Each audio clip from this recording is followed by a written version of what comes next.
Oh, what a Hey, lovely guys. backdrop you have over there. Nice day. Yeah. Scenery.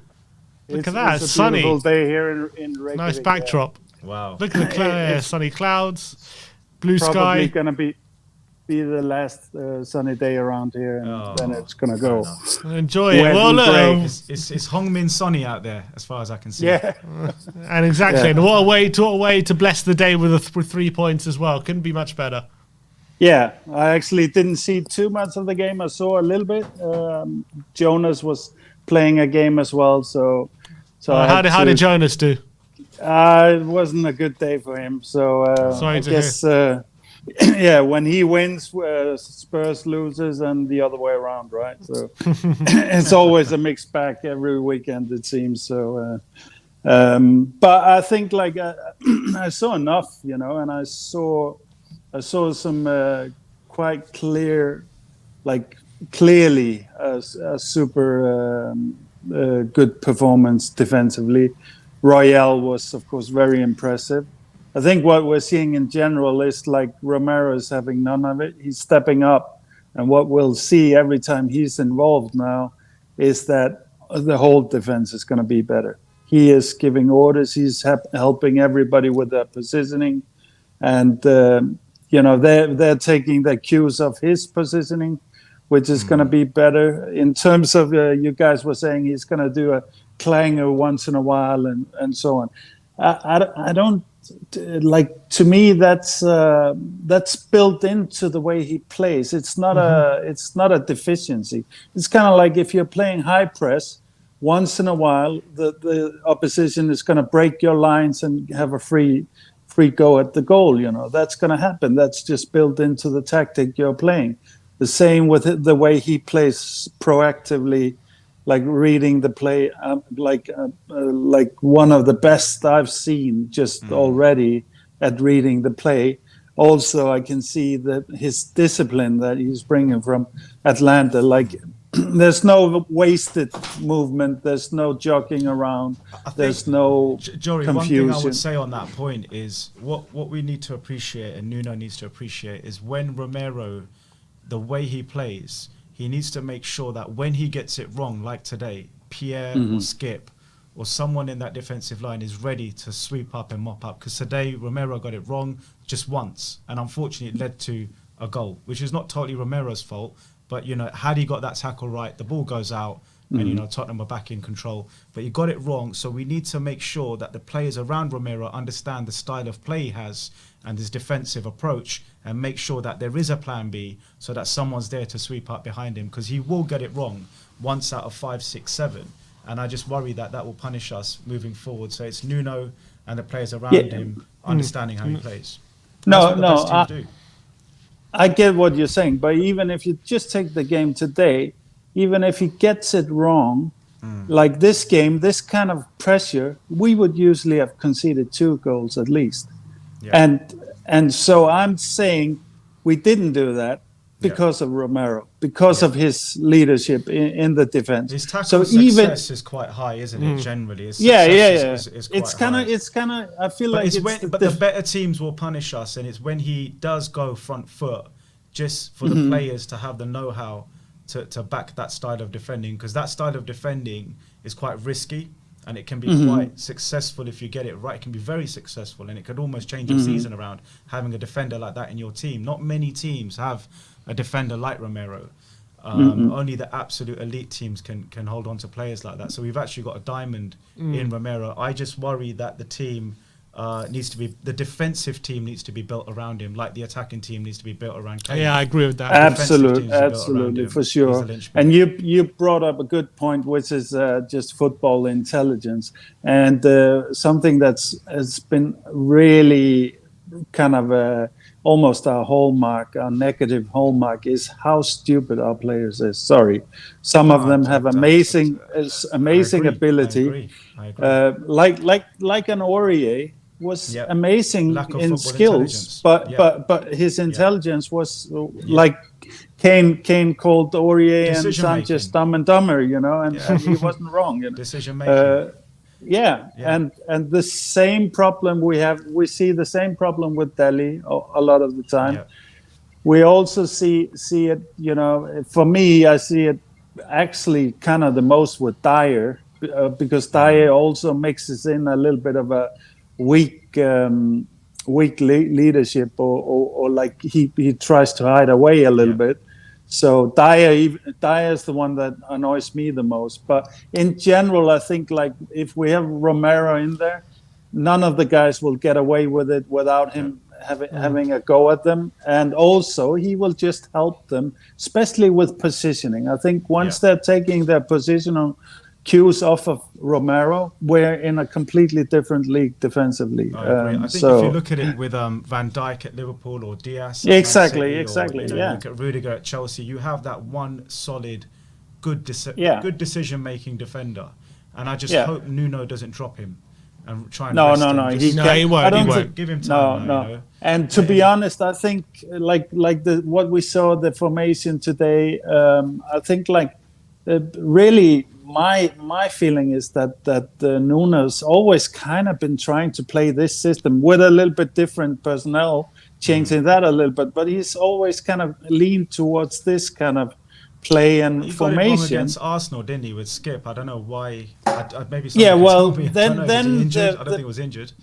Well, you know, for me, I almost feel like there must have been pressure from both Kane, Levy. I don't know what, you know, because that game was like we invited a big hole into our mid. We could be saying fourth now if it wasn't some of these basic errors that Nuno's made, basic decisions. Crystal Palace. But that's what I'm saying. Like it's not in Nuno's. It's not in Nuno. Like I don't get. I can't get that calculation to add up when we're going into the biggest fight of the season away, and we're gonna put in we're gonna replace strong defensive players like Skip for a weak Delhi and so on, you know. So I think like that's also a marquee game where both Kane and Levy might have had their say. I think Nuno wants Kane on the side. I think Kane and I agree with him. Kane should be fighting for a spot on the side. Son is our best striker. Son is going to be our talisman. Kane didn't have a horrible game. No, he didn't have a horrible game. But for what Kane doesn't bring, which is the lack of pace and the lack of pressure, he's not doing good enough anyway. So we need to make Kane basically fight his way back into the team. If we play Son centrally, like we've done, and whether it be Kane or a Bergwijn, I don't care. I care about Tottenham. I don't care about Kane if Kane is not serving Tottenham. So I think like Kane is still not, he's far from good enough. And if Kane has been our talisman historically, it's going to be a difficult thing culturally for the squad when he's in the squad and he's not doing his work. You know, you see how Sonny is working, how he's fighting for the game. I think even Sonny to be fair, against Arsenal, Kane had two glorious chances, and you know they were meters, inches out. Exactly. You know, that could have been 2-1. Well, let him say. If anybody else, if it was anybody else, we wouldn't be judging him by this. But we also have to remember when we play Kane, we sacrifice quite a bit, especially for our squad, to get this clinical execution that he does bring, you know, and he's the best in the world at that when he's on his game. But he's not on his game. And to be honest, I don't think we can motivate him any better than to let him know it's not all about you now. I put this question to you, with Kane not being on his game, maybe he's 5 inches here, 10 inches there. Today we saw that. You know, is it the only way for him to get back to scoring goals is to start scoring goals? So we need to give him that opportunity to not do it in training, but to do it on the pitch, which he nearly did today. Yeah, well, he's had it. He can also. That's also why I wanted him to play in the Europa game, is because that's the games where he can get back to form without it costing in the league. You know, that's the problem. The problem is that we have one kind of system, I feel now, that we are competitive with, and it's all about pace and explosive movement. And Kane's not a part of that kind of system. On the side, maybe he can actually fill a role there. I'm not convinced that he wouldn't be all right there, but I do feel like bringing Sonny into the center is going to yield a lot more goals from Sonny. So yeah, that's how I at least would go. But I would say in general, this is our best team. I would now, for the next game, I would probably start Lo Celso over Tanguy, and then I would want Sonny in the middle and Kane on the side. I also think like Kane, even though Kane will take it as a demotion, and maybe it is, I think that he will actually find more joy as a player in that kind of a role. But he will also find more competition from Bergwijn and so on once they get back. Where would you start Kane on the left and then Sonny in the middle and more on the right? Or would you stick Kane in behind Sonny? No, I would think like if I remember, he was drifting quite a bit, but his main positioning was on the right, when he was on the side. So, I mean, tactically, it's of course also a consideration. I'm not saying Kane should never be in the middle. He should definitely, especially once he gets back to form, he's probably better used. Like then we're talking about a completely different game. But I'm just talking for the foreseeable future now. Yeah. We can't really allow more time. Kane needs to find his own way, and he needs to find his own motivation. And we can't know when that's going to come. What we can know is that we should expect more goals out of Sonny. Sonny is having a moment now. We need to maximize that. I think we maximize it with speed and on-ball ability, which even though Bergwijn doesn't score a lot, you have to say he's great on the ball. He's super fast, and same with Lucas and even Gil.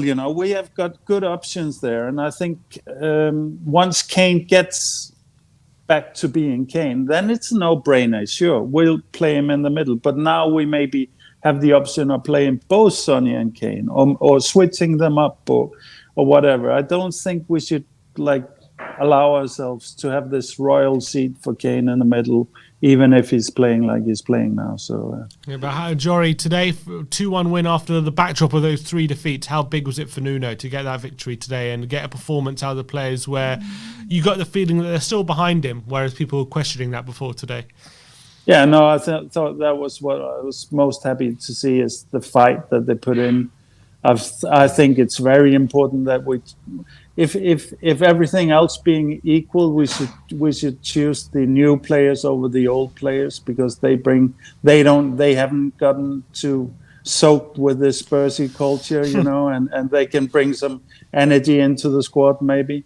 The fight is what we need. I don't think, like I said many times before, I don't think Nuno is a brilliant tactician or anything, but I don't think he's retarded either. I think when we see obvious problems like the North London derby, there's something more to the story that we just don't see, and then we can speculate as to what it is. But I think Nuno did a great job. I think it's exactly what you already touched on. If Nuno is supposed to be this holding coach, then let him just work with the players and let him, get his time to get something out of them. We're not getting Potts tomorrow, and we're probably not getting anybody that we would be interested in if we fire him after 6 games or 7 games or 8 games or whatever. We need to show some a little bit of professional ambition and just stick with some plans for a bit, not just have this PR reaction all the time, Nuno which brought on some good youngsters at Wolves. He developed exactly. I mean that's what I consider. Exactly, I consider Nuno a world-class manager. I know this. We know this in Iceland, that Wolves are often offering some of our best talents spots there, and we know that it's one of the best places to go and get nurtured. It's also one of the hardest places to go to. Yeah. But and Nuno's been ahead of that and had a great great part in that success. So and maybe so we this is shouldn't- why we're seeing performances from Emerson, from Hill, Tanganga, young guys in the squad. Maybe the man management that Nuno brings over a Jose, or maybe a more ruthless And also- manager, is helping them. yeah, and- you know, it's helping yeah, his and al- performances. Yeah, and also I think like Fabio's role in selecting intelligence players as Yeah, well, like you yeah. talked about there, Profile. you know. Yeah. And I would actually say one player that's always been football intelligent and never allowed the things to get Spursy with himself is, of course, my man Lucas. He's kept running, trying to be dynamic, even though everybody else is standing on their heels and not moving. You know, He's a he trier. keeps trying to, He's a trier. and that's why he looks like a headless chicken. It's because the rest of the team doesn't move and Well, doesn't do it. He you had know, all his so- hair when he came to Tottenham, and he's got none left. You know, so that shows that. Well, you know, I had all my hair once as well, you know, so it's a common problem for Spurs I fans. don't know how me and So- Sim still have hair after. You know, I'm going thumb Yeah. thinning. I can tell you that much. it's I'm about- definitely thinning. I think by January he'll be done. But yeah, Since so Posh Yeah. left, it's accelerated very quickly. that's why maybe Levy's we'll got no hair. maybe we'll do a class action lawsuit on Levy. At some point, Exactly, right? for the hair loss anxiety. Yeah. Jory, Here we go. here we go. All Exactly. right, guys. Jory, good to speak to you, my friend. Always good to Take speak care. to you. Yes. Likewise. See you in a Take bit. care.